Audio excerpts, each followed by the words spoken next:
Texas Hold'em players out there, go ahead and just throw that on the table, and they'd be like, "Oh, the brain frog guy is here." But basically, they're blind box just like the Qees, and the guy Emilio Garcia. If you want to buy one of these, the normal size, it's about yay big. It's like they say it's 3 inches, but it's like this big and that tall, and it's everyone says it's 3 inches. Go ahead. Yeah, that's what she said. I should have done. Anyway, they're resin, and if you want to buy one, Steve Carell owns that. I know. If you want to buy one, they're around like $200-300. I want to say. I think they're $300. How much did just these boxes go So they finally decided to put some into production, and Toy2R picked up the rights to them and came out with this blind box. So now instead of paying $200-300, you can get a blind box for $7 and have yourself a jumping brain. Really, one of the most iconic designs in the last while in toy collecting that just stuck. People saw it and said, "That's awesome." And we want that, and it hasn't gone away. It started about 2-3 years ago. It might have been 5 years ago, or 8 years ago for me. I think it was there when you pulled this one. So, I was going to say the chases on the box that they don't show you. First, I pulled the silver, and that's not on the box at all. So I was pretty happy with that. And then I pulled this all glitter, and that's all I wanted because I knew it existed. You like all glitter, yeah. Right. So I thought, okay, all glitter. And then I pulled this thing, and I'm like, what is that? So I look everywhere online, and there's no mention of it or anything.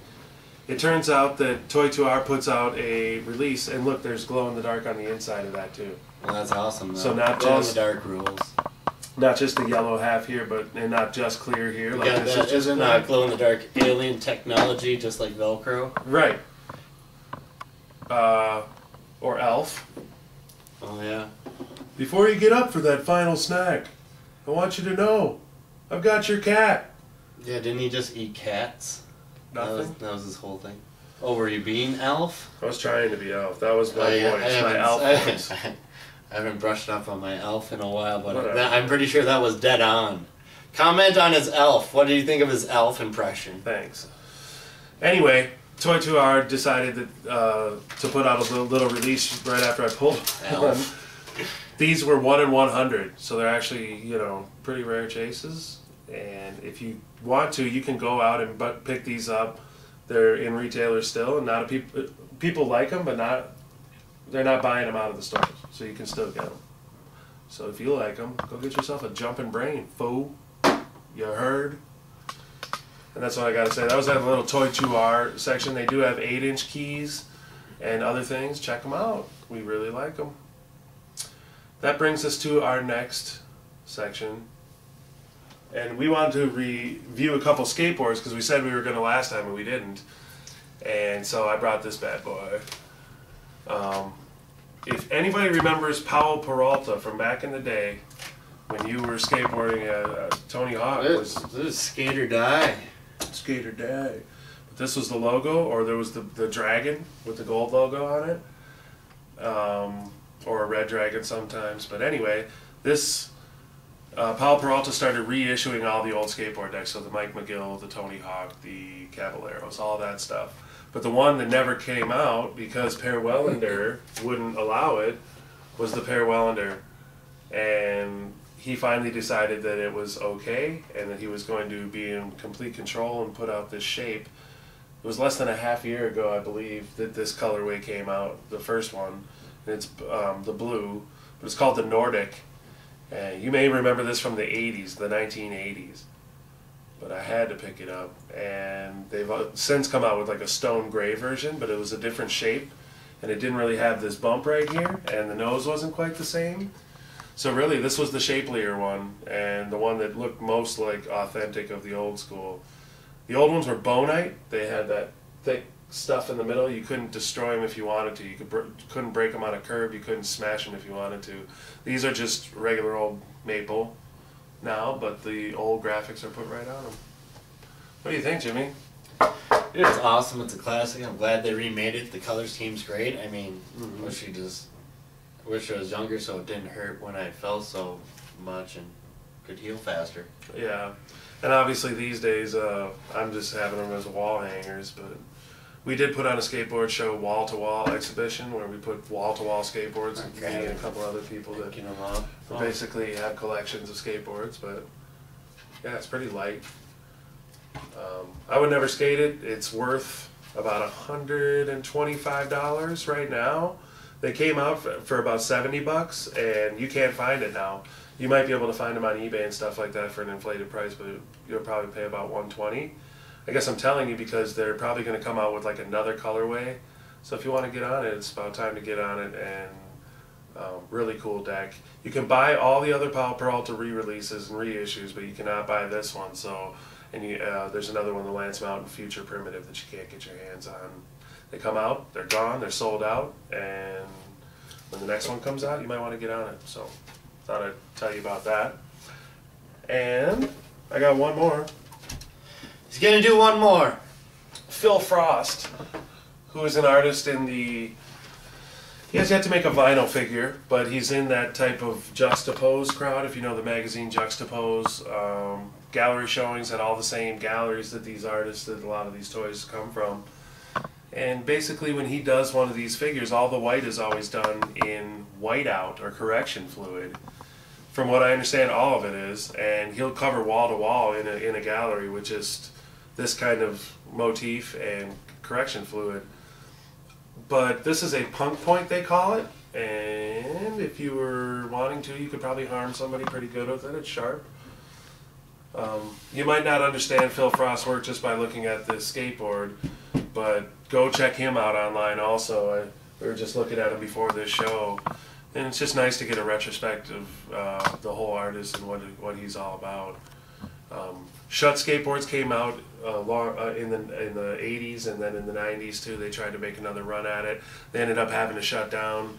They just came back. This is a deck that you can get pretty easily. It comes up on eBay once in a while. It's probably not in stores anymore. You might find it in a shop, but yeah. What do you think, Jimmy? What do you think of the shape of the deck anyway? Well, it's not too bad. I mean, I was looking at his stuff earlier, like you said, online, and it really goes long. He's got a lot of interesting stuff on there if you just take the time to look at it. But it reminds me of like a big Kahuna board too. Mm-hmm. It is big. It's 32 inches by 8.5 wide, so it's big. Yeah, it's mostly just for rolling. It's not a popsicle, that's for sure. Probably like a pool deck too, you know, is what it could be used for. But basically, if you want to try and get your hands on a Phil Frost print, or glisse, or canvas, or anything of his, you're going to pay, you know, fine art prices like $300 to $500 for a small piece, and all the way up to, you know, $5,000, $10,000. He's a seriously fine artist. So when he decided to do a skateboard, I just saw it as an opportunity to get some rare art on a skateboard for $50 to $60, and you know, it's not particularly rare. It's probably $100 deck, $70 deck, something like that. But yeah, I just like to represent Phil Frost too, and talk about him a little bit, and Shut Skateboards. We like ye. We like ye. Jimmy, do you have anything furry or anything? We got, yep. We got by Frank Kozak here. Oh. This is actually when we were at Roto Fuji. My nephew picked this up because it reminded him of me for some reason. And he said it was mostly because of the asshole. Oh, gross, dude. But I thought it was because I had big ears, but finally it's fuzzy. It also comes in, this is the mustache one. It also comes in a smorkin, which is, I think I have one of those. All I have is this really little one. But it's a rare Russian chase, wasn't it? Mm-hmm. But you can see the little cigarette in its mouth. It's called a Smorkin' Labbit. Yes. And they run about, this fuzzy one, runs about $30. And, you know, it's not too bad. It's plush. It's mustached. It's got It an has asshole. Yeah, a bunghole that you can tickle. No. I'm sorry, really. No, yeah. I wonder why it's all crusty. You gonna on let me this touch side. him, or? Well, it's already all crusty on when you touch You know it what? fur. Go ahead. Yeah. I like it. I haven't decided to really get into plush yet because I'm not a girl and I don't want stuffed animals all over my house. But you had to get this with the mustache. And I shouldn't say that. You know, I do like a lot of plush, especially some of the organs and Yeah, but stranger technically plush. it can get stained, but Yeah, maybe. spill stuff on it. Yeah. Whatever. You know, Frank Kozik is got so many things that are out, and plush is just another one of the things that he does. But I can't take anything away from the man. He's one of my favorite artists. Awesome. I got one more little thing that I was going to mention. I forgot to open these up. Yeah. The do-it-yourself Qees. Collect the whole series, do-it-yourself. Basically, they call it DIY, and a lot of your favorite toys are going to be do-it-yourself models of toys. And basically, you spray them out or try to color them yourself. With what? Marker or whatever you want to do. I said spray it out because... well, if you want to do what do you use on? Whatever you want. Just It's for spray you, paint man. from the garage. Yeah. I use primer, regular black or white primer, and I use pretty much the cheap stuff. Some of it says, you know, it's used for vinyl, so you can try that stuff. But Rust-Oleum is the way to go for me anyway with spray paint. You usually don't even have to put a clear coat on the top of most of their glosses. But that's the conversation I wanted to bring up, is how do you customize something this small? Yeah. That's the Toyer key. The Toyer cube. Yep. And here's the blockhead that I was talking about. So that's what I got. Stand up. So, I mean, if you try and get a marker on the thing, you got to be pretty steady-handed artist in order to pull that off. Alright, so what did you get? I got the blockhead.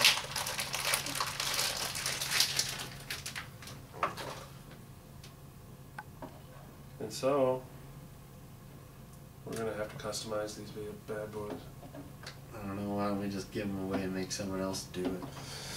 Okay. Or we're giving away, someone else has to customize these. These? Yeah, and what, send them back or no, or what? I don't know, post a picture, sure, send them back. No, I don't know. Just post a picture. They keep them, post a picture on our Facebook site. Okay, so you guys, we're going to send this out to who? I don't know, random people, people who know us, people who comment on our show. In a hat right now. These are all the people who have liked us on Facebook. We're going to draw right now and send these to do-it-yourself dunnies to those guys. To this guy, I should say, whoever it is. It's Kirby Kerr, not again.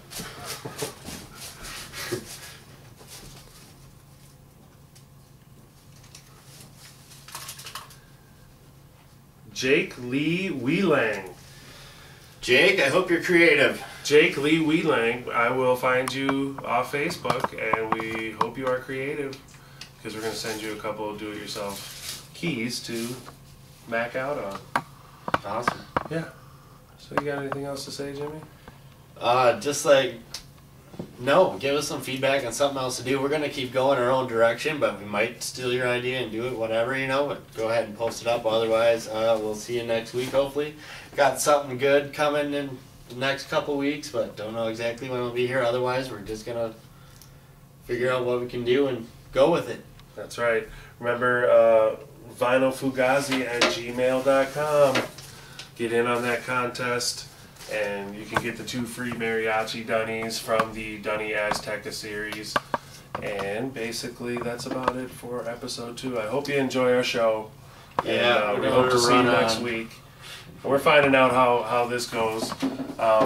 You know, please send us any feedback, and anything that you can help us out with would be great, because we're just trying to keep this going. We're realizing that we're doing this every week is a commitment, but it's a commitment that we're into. So, Yes. yeah, love ya. See you next week. Later.